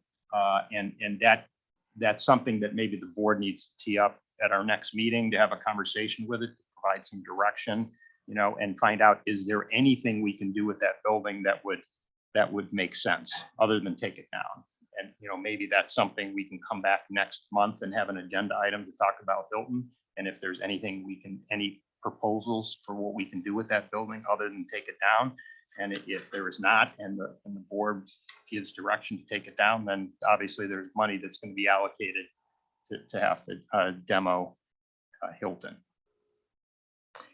And then my question is, how do you envision an athletic capital campaign fund working? I think that it's one of the things that we start to get requests, right, for different types of everyone has different needs or wants for some of the athletic things. And it's hard. We have to have that struggle of do we replace, bleachers, or do we look at turf for baseball or softball, or outdoor facility lighting and different things? And you compare that against the roofs of where kids are being educated. And not that either one, you know what I mean? But you can focus some of those energies of fundraising and stuff like that through an actual capital campaign fund, where some of that can be matched with donors and things like that. And of course, PI could still support in areas that are needed, but a more cohesive look at the athletics and keeping a separate kind of purview on it could be something that could be beneficial, where a committee of people get to determine how athletic capital improvements get done and prioritized, versus having to kick that all to this committee that may have limited resources as well, because we don't know if people can raise funds for a new scoreboard or something at the complex. So I know that there was talk about trying to use PI funds for some of those things, and it's those are great wants, but we also have a lot of needs that are perhaps more important. And so if we can kick that to a different focused group of people that can focus on capital campaigns for athletics, it might be actually more productive. That might be a good conversation to have with the rest of the board. I know we already put, what do we put, 50,000 a year in turf replacement? Well, 25,000. And so, to that point, we don't, unfortunately, turf fields last about 12 years. And so even if we get to the 12-year mark, yes, that has been a great savings piggy bank. It's not enough to even return. I know that, but we can do that with, right? We just resurfaced the track. We just rebuilt our tennis courts. Right. We all know those have a shelf life. Yeah. We could have a conversation about, do we want to carve out money every year and put it aside for capital expenditures we know are coming. But that's hard because we still have a big list of things we need to do today. Right. And then we've been very blessed to be able to have a community that's very supportive of all of our extracurriculars, that has generated fundraising separate from our school district to help supplement some of these expenditures. So, we're getting close to time, but this might be a good topic to have at a board meeting. And Craig, if you have ideas on this, or if you know of some models that other communities and school districts have used that you think might have some value, maybe we take a look at that and see. But again, this is all about competing priorities and limited resources. So do we want to start carving out parts of our PI money and putting them aside for things that we know are going to happen? It's a good question. I don't know, because that would certainly impact PI. Right. Although it doesn't seem to impact anything that's currently on this last page of the final review. Right. Why don't we only have a few minutes left. So not that we can't bleed over a little bit, but in terms of this final review and what do we want to get accomplished in the near term, I'll just say within the next year. I'll just throw some of my thoughts. I think I already talked about the third access point. I'd like to pump the brakes on that and put a hold on that until we get more settled with our whole traffic flow and the changes that we're making, and see, is that something we really need to do? If we need to do it, great, but maybe not in the short term. Maybe that's a 2-year out type of thing. The middle school auditorium renovation, I think that's a great idea to go forward with that. We've had wonderful support from the middle school PSO. They've done a tremendous job with fundraising. They've kind of done their share. I think, the time's right to fund that and get that done. The high school roofing, I don't have a problem with. Roofing is roofing. I mean, it's all money that's well spent. Asphalt, I'm okay with. Really, the rest of it, I'm okay with, other than the flooring. The flooring, I'd probably say pause until we figure out the rest of our priorities to see, where that wants to fit in. Do we want to do that all at one shot, or do we want to do that in increments, maybe over a couple of years? And oddly enough, I agree with everything Mark said. Great. This day down. That's it. Yeah. Yes, recorded. Are we being recorded? We are. Okay, wonderful. Except I guess I would say, because I drive up here probably a little more often than you, the asphalt is awful. Like, the sooner we can get that done, it's really bad. So I might say, if we could, start moving forward with that sooner rather than later. I think. Yeah, and we're gonna wait till after the parking lot's done though. Yeah, because yeah. I don't want trucks driving over it after, so we're gonna, some of those, it's just kind of getting a priority list, and then, we can take it from there in terms of timing. So if the window's 12 months, yeah, you're not gonna see some of these things getting done until the summer or the spring, but maybe there's a bid process that goes on for another project, sooner than that, because we don't have to necessarily wait for weather or anything like that, but. Okay, so just to recap where we left off, the direction that we're suggesting is you take the first item and the last item and you put those on deferral, and the rest of them, let's move forward with in the coming 12 months. And then perhaps next week, we add an agenda item for the board to talk about Hilton, on whether we want to demolish Hilton. And that'll just be an empty field, which I'm sure would be great for practice, just plant grass and mow it. But again, that can be part of the broader discussion. But, do we take down Hilton? What's the cost estimate for that? And are there any other alternatives? And what do those look like? And then the board could weigh in on direction. Yeah, I think you meant next month, not next week. Next month. Yes, that's correct. And I think it would be helpful to also add to that agenda next month, that athletic campaign contribution fund. Yes, I know. I marked that down. Yes. Okay. All right. Did we That's it. cover everything? I think so. All right. That gives us some guidance. All right, great. We are switching back. So thank you all, for those who are just joining us now and those in the room.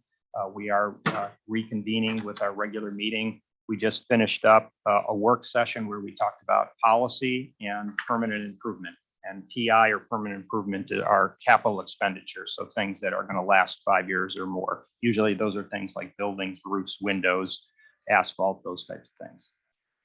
Item 4 is president's announcements, and I just have a couple of comments to make quickly. What you'll see on this agenda item is there have been some questions about people as we've seen this healthy spike in enrollment targeted really at our elementary school that coincidentally aligns with the opening of our new building. So we have overall the enrollment in our district is still relatively flat, but we have seen a bump at elementary school. And so there's been some questions from some in the community about, hey, did we see this coming? How did we plan for this? And so the district did commission enrollment studies both in 2013, 2015, and 2017. And those studies looked at many, many aspects. They're very comprehensive, and those are attached here in this agenda item. For anybody who wants to delve into them and look at them, you can see what those studies showed. And those were all used as the planning when we decided to go out for a bond issue and decided to offline old buildings and replace them with a new building. So for those who are interested, we did do those studies, and we are doing yet another study using a different organization. So this one was Future Think, and we are using, do we know who we're using? I don't know. We're using another organization for another enrollment study just to see if what we're experiencing now is kind of an aberration that coincides with the opening of a new school, or if in fact there are some trending differences in our community with enrollment that we can expect. So we have commissioned, and actually Craig and I spoke to the organization today. I did not want to share the final report yet because it's still being tweaked, but just from a 50,000-foot view, there'll be some nice graphs that we can share with the public next week to show or next month. See, I'm listening to Mark. Next month, that actually show a bump in our enrollment K4, and in every other grade, it's trending the way it's supposed to trend. So we've got some nice trend data. The overall analysis is that, Brexville Broadview Heights would not be experiencing any type of increased enrollment over the next years. That's not what the data is showing at all. So really what that solidifies or verifies is that the enrollment reports that we have done in the last 3 years are true to trend as to what they're seeing. And they looked at local stuff as well. So many of these companies that do these enrollment will look at statewide data. They took a look at local data and analyzed housing, pulling permits for new builds, assessing how much land is still available in Brexville and Broadview Heights to determine what is the potential move-in for kids to come. And in all of that research, they have not seen any increase in enrollment based on analyzing those. So we have that fourth study. We will share that more in depth with the graphs at our next month's board meeting. Okay, great, thank you. Okay, we're moving on to item 5, district committee reports, financial liaison audit committee, Kathleen and myself. There's nothing new on there. We finished the audit, so we have a clean audit. So there's From last year. The current one's still going on. Oh, I'm sorry. Yeah, the current one is in progress, right? And when is that slated to be completed? So they're coming back in December to hopefully finish up. So they have to file by December 31st. So we'll either be looking at the February or March board meeting to do that once it's been approved by the auditor states or submitted.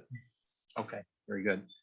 Permanent Improvement Committee, if you were just with us, we just had an extensive discussion on that, and there are attachments. So yeah, I think everybody should be clear on permanent improvement.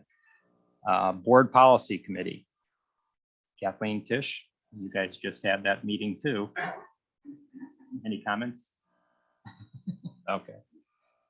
And again, that's all part of this broader agenda. So our meeting started at 5:30 with work sessions. We had a session on policy review, and we had a session on PI. So I know there are attachments for permanent improvement, but I don't think there were any for policy. But those who are interested can go back and watch the recording.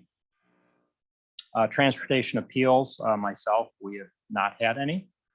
Cuyahoga Valley Career Center report. Jim Gilbride, I know he was not going to be with us, right? Yeah, and he didn't provide a report this month. So no update there. Safety and security meeting report, Brittany and Tish. There's no report. Okay. Schools Foundation report, Brittany. Just an update, or I guess a repeat of last month's announcement that the Schools Foundation will hold their annual fundraiser on February 16th at 750 mil. They are continuing to seek ongoing donations and potential auction items to help raise funds for classroom grants for teachers. Great. PSO report, Ellen. Just a couple things. The middle school PSO is currently hosting its No Fuss fundraiser. It goes through the end of the week. Checks and cash can be dropped off at the middle school main office, or you can go to the middle school PSO website, which is bbhmiddleschoolpso.com, to donate online. And the elementary school PSO hosted an international culture night this past Friday, the 11th, and apparently it was a big hit. They had more than 900 people attend. So hopefully that'll become I can echo the incredible event at the elementary school. It was wall-to-wall people. There was a line out the door, but it was fantastic and just really, really incredible to see the diversity in our community represented there. Oh, and the next PSO council meeting is the morning of December 1st at 9:30, right here. Very good. Other board member reports. Anyone have anything? Okay, moving on to item 6, superintendent's announcements. I'll turn it over to Joelle.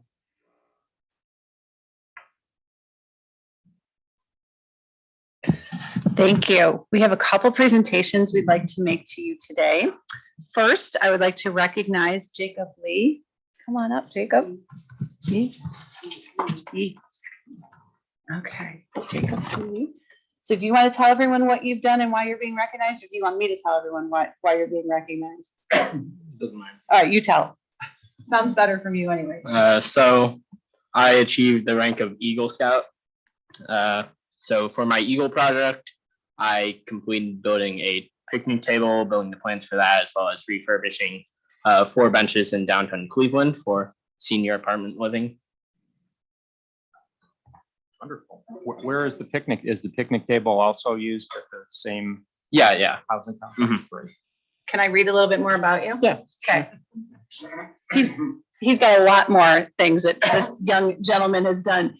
So Eagle Scout is a long journey that takes tremendous dedication and perseverance. Jacob is the 3rd member of his family to achieve the rank of Eagle Scout, following the footsteps of his older brother Joshua and is it Micah? Yep. Okay. Jacob earned the rank of Eagle Scout by accomplishing several complex tasks. Jacob earned 51 merit badges.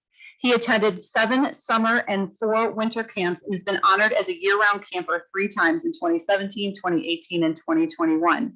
Jacob has camped over 150 nights in his scouting career. Jacob has also earned the honor of Boot Club 50 miler and Boot Club 300 miler as he's hiked 356 miles. Jacob earned the World Conservation Award in 2021 and the 2nd Silver Eagle Palm Award. In addition to a troop leader, Jacob has also won the Community Service Award 6 times with 205.8 hours of community service. For Jacob's Eagle Scout project, he chose a construction project at the Asian Evergreen Apartments in downtown Cleveland. His project consisted of constructing the outdoor furniture for elderly residents of apartment complex. Jacob's organization, a group of scouts and volunteers to construct the 4 benches and picnic tables for the residents. The project took a total of 144 hours to complete. So we are very proud to honor Jacob Yee as our Eagle Scout number 158 of Troop 701. Congratulations. I'm so proud of you.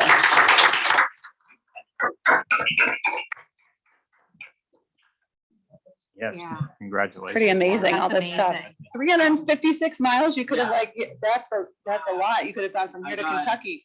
I got like 60 of those from New Mexico. We did a hike out there, what's called a high adventure. We went to, they have a scout ranch out there. So we hiked in the mountains with our hiking backpacks, and we hike along the camp routes. There's a lot of trails. That's amazing. I bet that was beautiful too. Yeah. Absolutely. Well, thank you and congratulations. What an honor. Thank you all. My second recognition is for one of our wonderful staff members, Dan Reynolds. And Dan, you were recognized last Thursday? Yeah, last Thursday Yeah. by the Cuyahoga County Soil and Water Conservation District. They recognize residents of Cuyahoga County who work to promote conservation of our land and water sources. And so this year they recognized you as the Ruth Scully Educator of the Year Award winner. And so he was recognized, and we would like to recognize you and say congratulations. It doesn't go unnoticed. You're always so proud of your environmental science kids and making sure they're always looking at conservation. So thank you for all you do for our kids as well. Thank you. Thank you.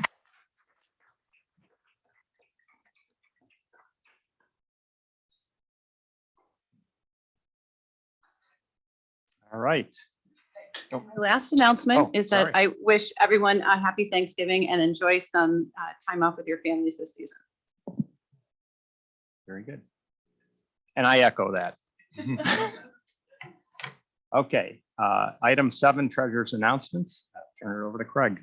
I have plenty of financial talk later, so I will save it for then. All right, very good.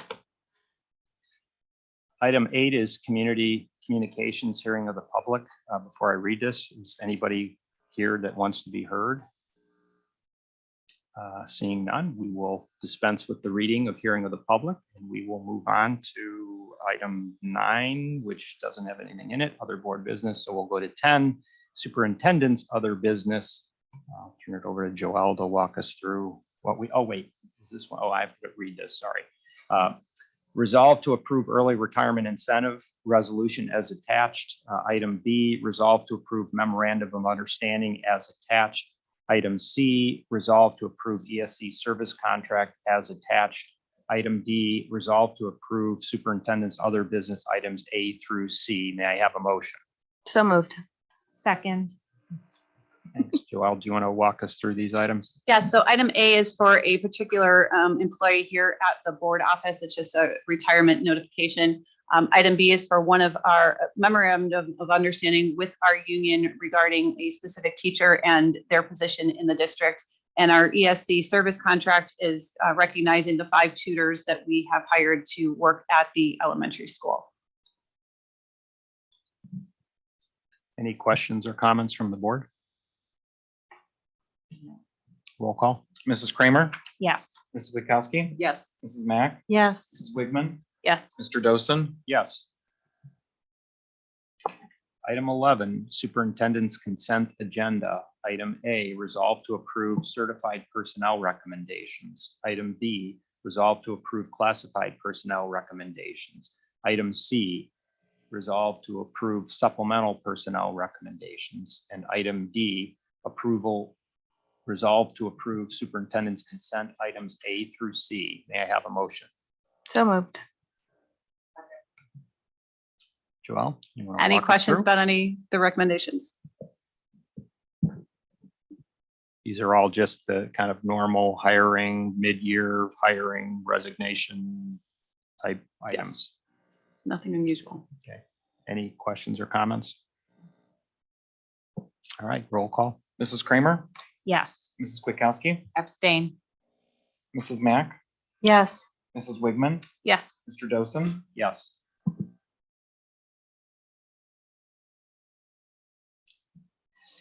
Moving on to. Hold on, can I, Mr. Reynolds, if you want to go home, we have a tennis court you could kind of slowly go. So, but if you want to go home, I know you worked all day. Okay, all right.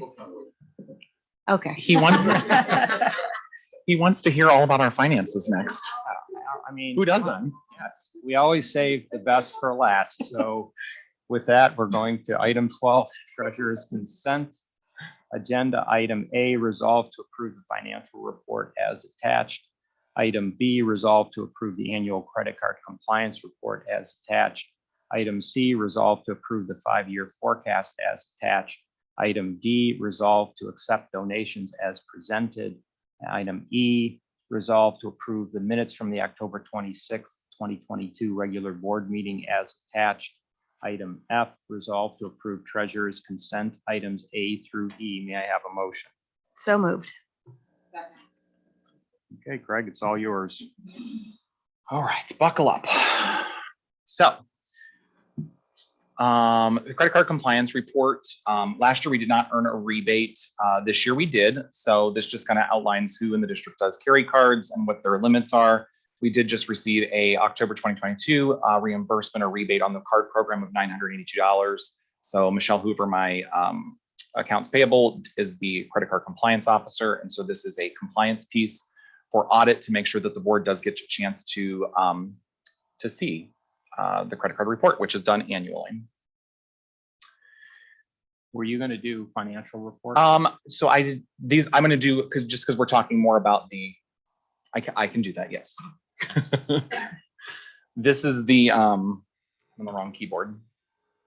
This is our month. It's always so small and takes forever to zoom.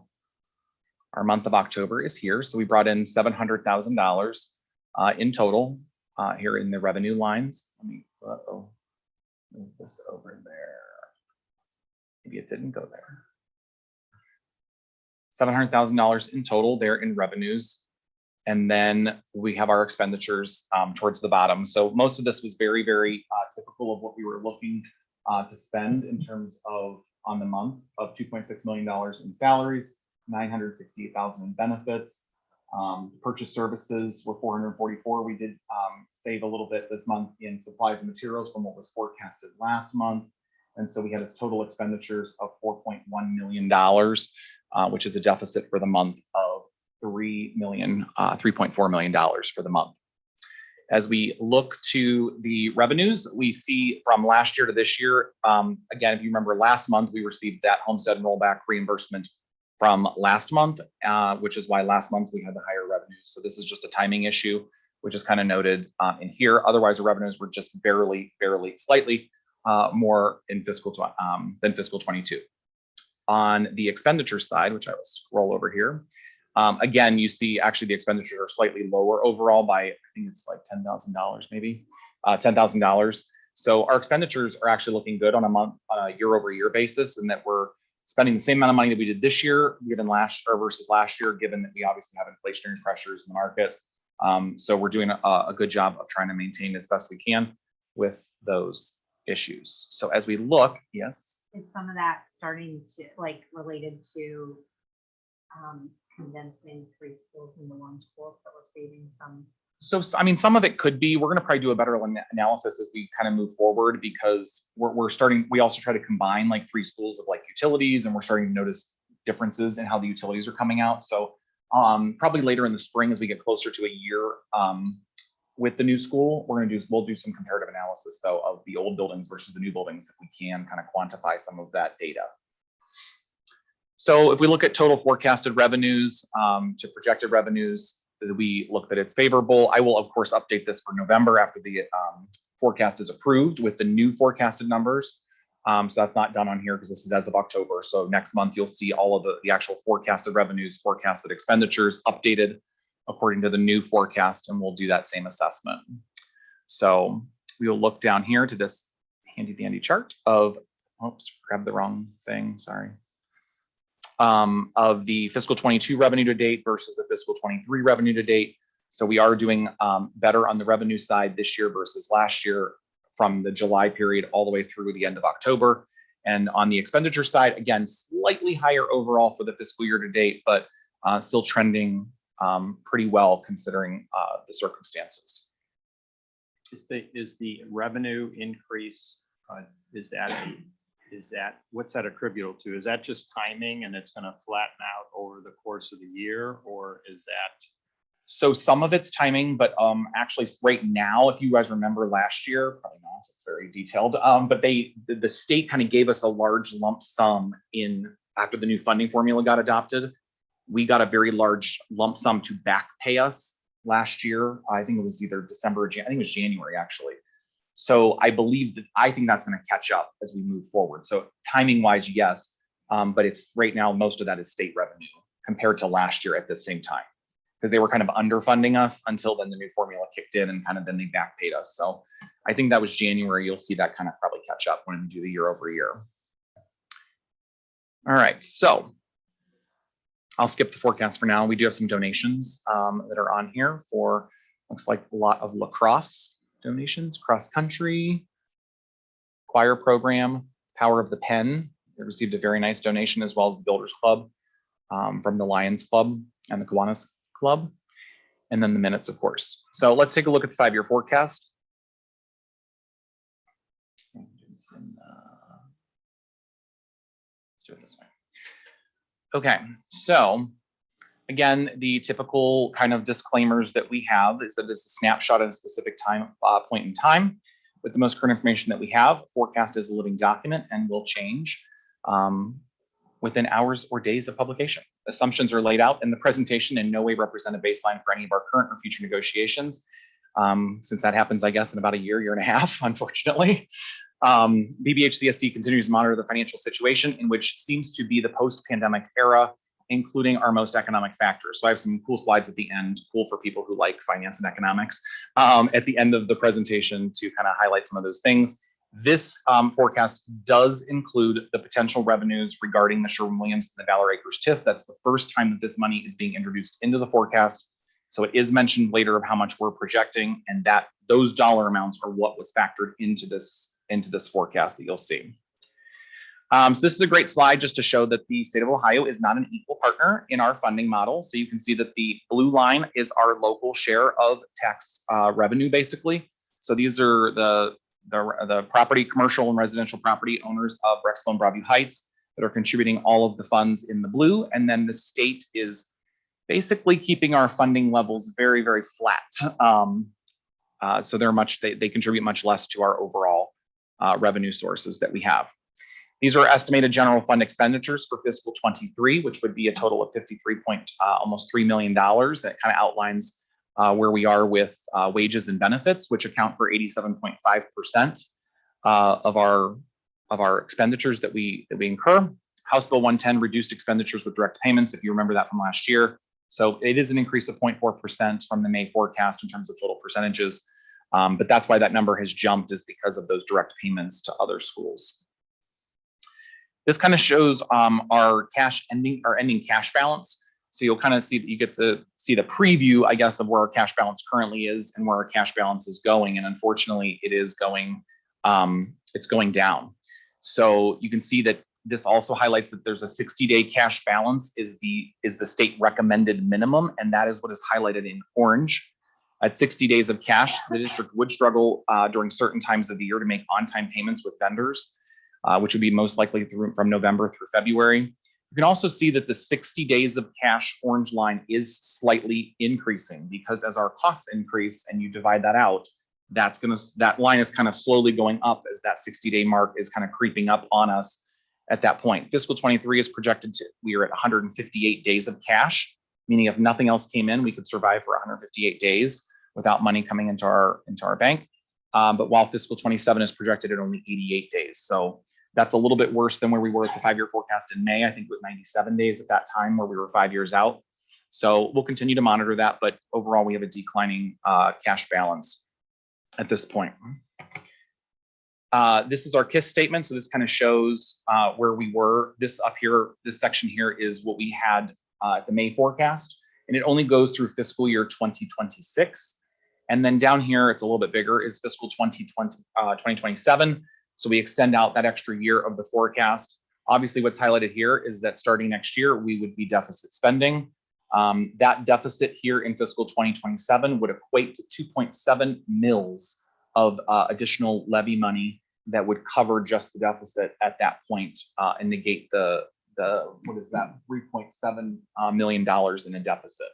When you say starting next year, do you mean Fiscal year. So the one that starts July 1st of next year? Okay. Yeah. So down here, you can see the last 2 years, you got 26 and 27. You know, we're sitting here at 22,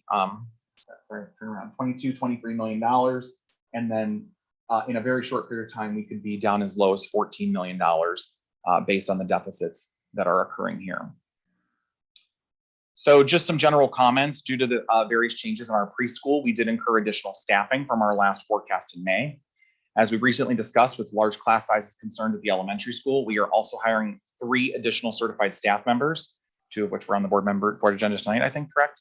We're currently, the total impact cannot be known until the full hiring process occurs, which was finalized like today. So again, forecasts can change, right? So from the May 2022 forecast, we factored in as much as we could in anticipation of the new building. That's from last year, basically. So we still don't know. We've kind of come through a lot of those problems, but we're still kind of working through some of them. We will continue to monitor the House Bill 126 implications. If you remember, that is the new legislation that talks about commercial property and how we really don't have the ability to contest a lot of those complaints against or for the property changes in valuation. So this does have a potential to reduce local revenues. I've had tons of conversations already from some of the complaints that have already come in, and there's been not very good information coming out of the Board of Revision that indicates that we're going to have any part of a fighting chance in being able to retain some of those values. So this will be something we continue to monitor to see what the actual reduction of local revenues is from the commercial properties, because we're just left with almost no options at this point. So more to come. The TIF estimate, this is in fiscal years. So this is fiscal 23, 24, 25, 26, and 27.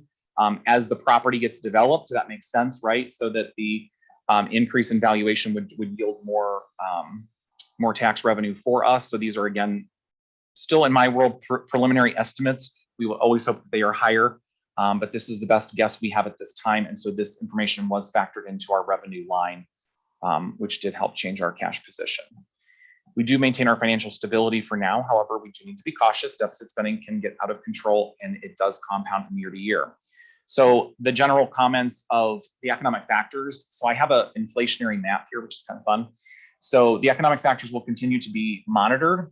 Rather than be too reactive now, we will continue to keep a close eye on inflation over the next few months. Some of my treasurer colleagues have kind of gone, I don't know, they've taken purchase service and they've increased them 5%.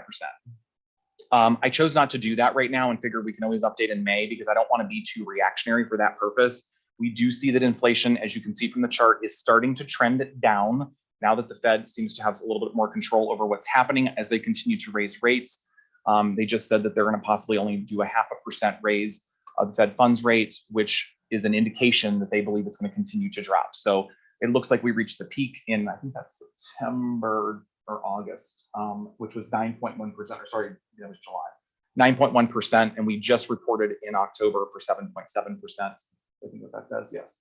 So it's starting to drop. And so if this is a short-term problem, I didn't want to go too crazy on looking at what our actual increased costs would be. So it's on the decline.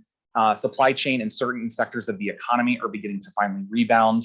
So as supply increases, we could see prices begin to fall. So they're starting to see that with cars and stuff like that. So we are starting to see some of those changes in the economy, and we'll kind of keep monitoring this. But in general, as we talked about PI, right? So it's like when inflation is high, the district should, curb any all unnecessary spending. With high interest rates, the district can benefit from additional interest earnings, which we are starting to see. So that is also a positive on the revenue side for right now. And then lastly, just to kind of throw something fun in here is like, I know people, and I'm not even really old enough to know what inflation was like many, many years ago, but you do look at that chart and you're like, people are panicking at 7%, 8% of what this is, or 9%. And then you look at our history and we have times in our history where inflation was over 20%. Kind of glad I didn't have to go through that. But it seems if you look in modern history, inflation has been relatively controlled and contained. There were even some periods in our history, as you see in red, where we had deflationary pressures that occurred way, way, way long time ago. So I just kind of threw that in there as a kind of a fun chart. Keeping a careful watch on the potential levy cycle. It's always good to be informed about this. So as mentioned earlier, the deficit in 2027 would need at least 2.7 mils to cover our operating deficits. Given the forecast, the board would have to consider or should consider when to potentially place an operating levy on the ballot. This time, the recommendation would be late 2025 or early 2026. Again, many factors can change this timeline. As we know, the forecast would change and we would continue to update this. Things that will affect a levy cycle estimate moving forward would be things of what happens with inflation, because if we do see 5% inflationary pressures on purchase services and supplies, that's going to change what May looks like as we start to see those numbers come in and could actually make our deficit spending even worse. State funding. We were all at Capitol Conference. A lot of us listened to the Fair School Funding Plan. We don't know what the governor is going to propose come the spring to see if that will continue. There is a lot of talk from the legislation that they think that schools have too much money.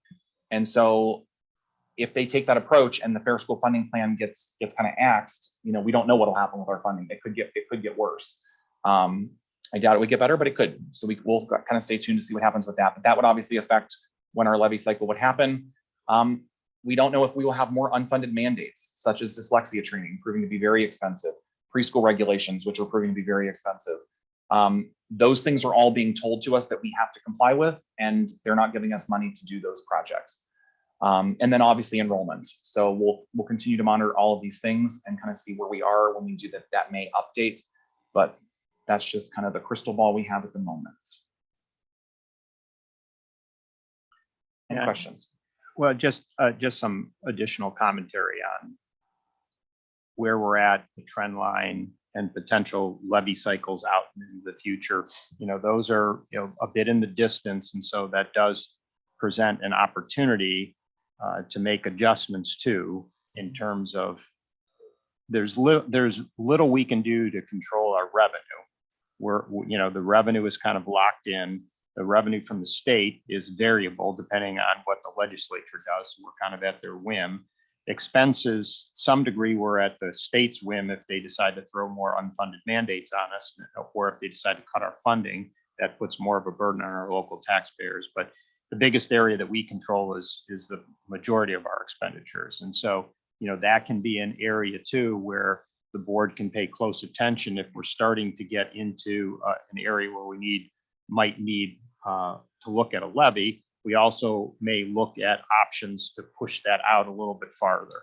So there are tools in the tool bag for the board to try to prolong it.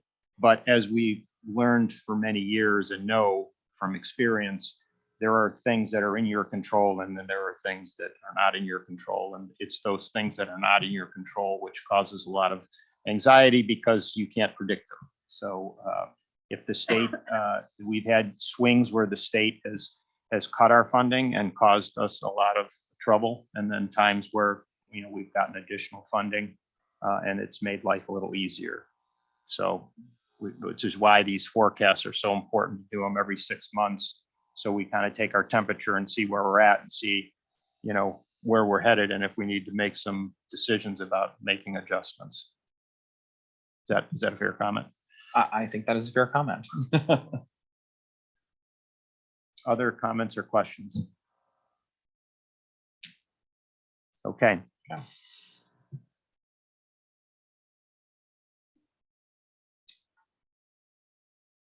Okay, any other comments or questions on any of the items that Craig went over?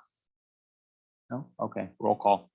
Mrs. Kramer, Yes. Mrs. Kwiatkowski, Yes. Mrs. Mack, Yes. Mrs. Wigman, Yes. Mr. Dosen. Yes.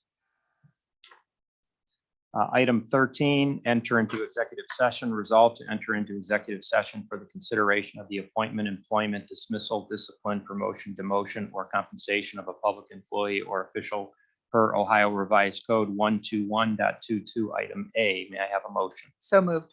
Second. Okay, this is our last item. After we come out, we're just going to adjourn. So for those of you here in the room, you're welcome to go home. If you want to wait out and catch our exciting adjournment, you could do that too, but it's there won't be any more public business after our executive session. Roll call. Oh, sorry, roll call. Mrs. Kramer, Yes. Mrs. Kwiatkowski. Yes. Mrs. Mack, Yes. Mrs. Wigman. Yes. Mr. Dosen. Yes. We're in executive session now. Thank you, everyone. Have a good evening and a happy Thanksgiving. TV land, that's where he was there.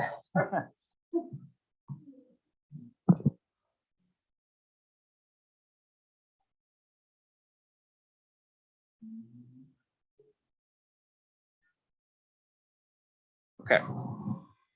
We're live. Yes. Okay. Item C, resolve to exit executive session. May I have a motion? So moved. Second. Roll call. Mrs. Kramer, Yes. Mrs. Kwiatkowski, Yes. Mrs. Mack, Yes. Mrs. Wigman. Yes. Mr. Dosen. Yes. Moving on to item 14, closing items. Item A is announcements. The next regular meeting of the Board of Education is scheduled for December 14th at 7 p.m. Item B, resolve to adjourn the meeting. May I have a motion? So moved. Second. Roll call. Mrs. Kramer, Yes. Mrs. Kwiatkowski, Yes. Mrs. Mack, Yes. Mrs. Wigman, Yes. Mr. Dosen. Yes. Thank you all once again.